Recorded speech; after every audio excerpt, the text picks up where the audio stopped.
Let me introduce myself. My name is Sandy Purnamajaya. You can call me Mr. Sandy.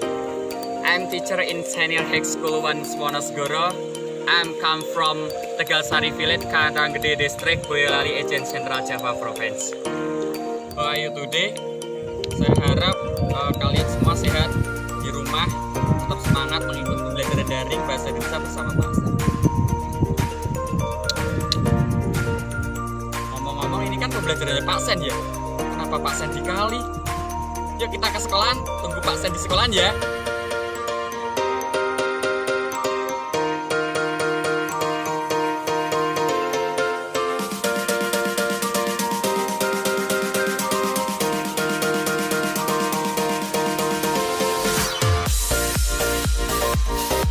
Ada jembatan.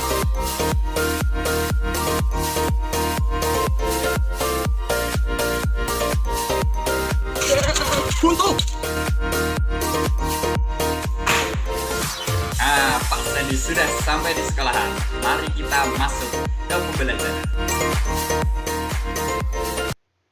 Materi mata pelajaran Bahasa Indonesia SMA kelas 10 semester 1. Sumber belajar buku Bahasa Indonesia mata pelajaran wajib dengan penulis Uti Darmawati dan Y. Budiartati, editor Aprianto Dwi Santoso dan Ika Yuliana Putri. Masuk ke bab 1 yaitu teks laporan hasil observasi. Nanti yang kita akan pelajari yang pertama yaitu pengertian, ciri-ciri, dan informasi dalam teks laporan hasil observasi. Yang kedua yaitu interpretasi teks laporan hasil observasi. Yang ketiga yaitu struktur dan kaidah kebahasaan teks laporan hasil observasi. Dan yang terakhir yaitu menyusun teks laporan hasil observasi.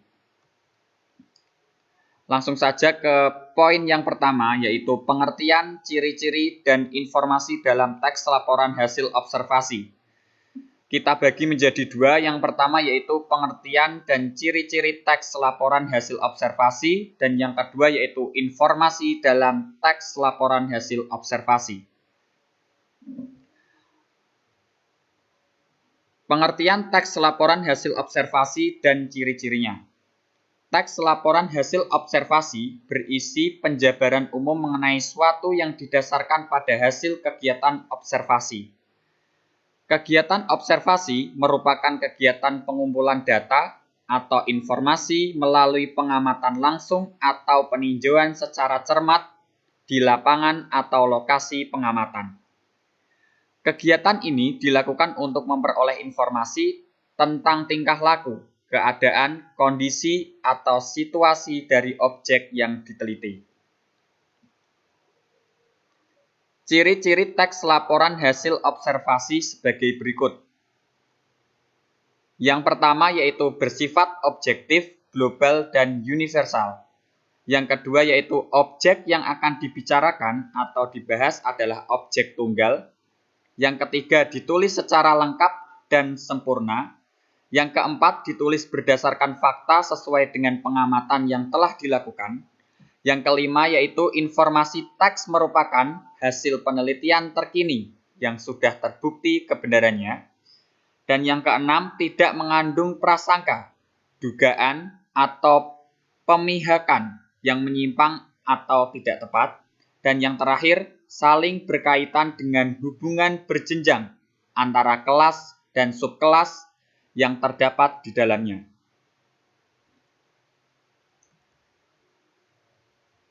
Informasi yang terdapat dalam teks laporan hasil observasi. Informasi yang terdapat dalam teks laporan hasil observasi merupakan fakta yang ditemui pada objek yang diamati. Fakta adalah peristiwa yang benar-benar terjadi. Fakta menunjukkan kebenaran informasi. Fakta merupakan pernyataan yang tidak terbantahkan kebenarannya.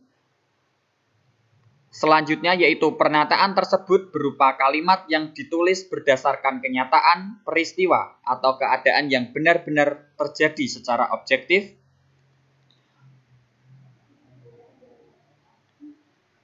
Objektif berarti dapat ditangkap oleh indera dan mengandung kepastian.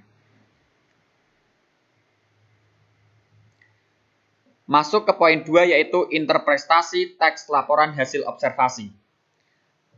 Akan dibagi menjadi dua. Yang pertama yaitu ringkasan teks laporan hasil observasi, dan yang kedua yaitu simpulan fungsi teks laporan hasil observasi.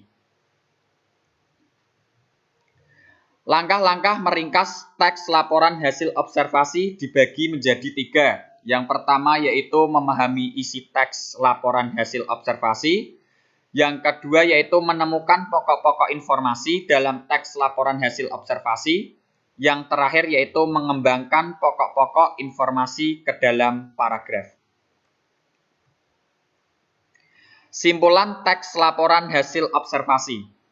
Interpretasi terhadap teks laporan hasil observasi dapat dilakukan dengan menyimpulkan teks laporan hasil observasi. Simpulan adalah rumusan akhir tentang sesuatu. Dalam hal ini adalah teks. Simpulan disusun berdasarkan pemahaman atau penalaran kita terhadap keseluruhan isi teks tersebut. Poin ketiga, struktur dan kaidah kebahasaan teks laporan hasil observasi. Dibagi menjadi dua, struktur teks laporan hasil observasi dan kaidah kebahasaan teks laporan hasil observasi. Struktur teks laporan hasil observasi. Yang pertama yaitu definisi umum, yang kedua adalah definisi bagian, yang ketiga yaitu definisi manfaat atau perilaku, dan yang terakhir yaitu penutup atau simpulan. Yang pertama, definisi umum. Definisi umum merupakan pembukaan yang berisi pengertian mengenai sesuatu yang dibahas dalam teks. Definisi bagian merupakan bagian yang berisi ide dari setiap paragraf atau penjelasan rinci. Dan yang ketiga yaitu definisi manfaat atau perilaku. Definisi manfaat merupakan bagian yang menjelaskan manfaat dari sesuatu yang dilaporkan, biasanya untuk benda mati. Sementara itu, untuk mendefinisikan benda hidup, definisi yang digunakan adalah definisi perilaku. Dan yang terakhir yaitu penutup atau simpulan.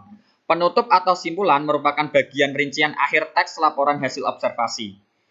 Penutup dapat berisi simpulan berupa tanggapan atau interpretasi penulis tentang objek yang dibahas. Penutup atau simpulan berisi opsional, artinya boleh ada atau boleh tidak.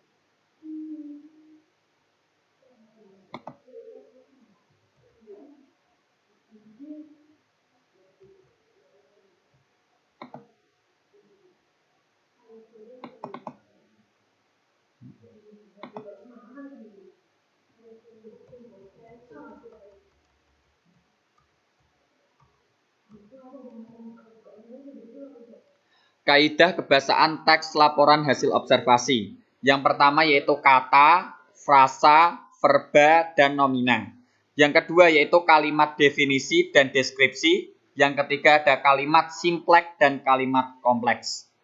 Pada bab kaidah kebahasaan teks laporan hasil observasi, nanti akan saya jelaskan lebih rinci di pertemuan berikutnya atau selanjutnya. Untuk pertemuan kali ini kita secara umum terlebih dahulu, jadi saya perkenalkan terlebih dulu kaidah kebahasaan teks laporan hasil observasi yang nanti akan kita pelajari. Poin keempat, penyusunan teks laporan hasil observasi. Dibagi menjadi dua, yaitu gagasan pokok dan gagasan penjelas dalam menyusun teks laporan hasil observasi, dan menyusun teks laporan hasil observasi dengan memperhatikan isi dan kaidah kebahasaan. Gagasan pokok dan gagasan penjelas dalam menyusun teks laporan hasil observasi. Sebuah tulisan atau teks terdiri atas gagasan pokok dan gagasan-gagasan penjelas. Sebelum menyusun teks laporan hasil observasi, Anda diharuskan menentukan gagasan pokok dan gagasan penjelas teks laporan hasil observasi yang akan Anda susun. Pengembangan teks dimulai dengan menuliskan gagasan-gagasan pokok terlebih dahulu. Setiap gagasan pokok dikembangkan menjadi satu paragraf. Langkah menyusun teks laporan hasil observasi. Yang pertama yaitu menentukan topik masalah yang akan diamati atau diteliti. Yang kedua yaitu merencanakan cara menyelesaikan masalah. Yang ketiga, melakukan pengamatan sesuai dengan masalah yang ditentukan. Keempat, meneliti ulang hasil pengamatan. Kelima, membuat kerangka laporan hasil observasi. Keenam, menyusun laporan hasil observasi. Dan yang terakhir yaitu membenahi laporan. Sekian pembelajaran pada pagi hari ini, kurang lebihnya saya mohon maaf, tetap jaga kesehatan. Aku cinta bahasa Indonesia. Aku bangga bahasa Indonesia. Bahasa Indonesia luar biasa. Billahi taufiq wal hidayah. Wassalamualaikum warahmatullahi wabarakatuh.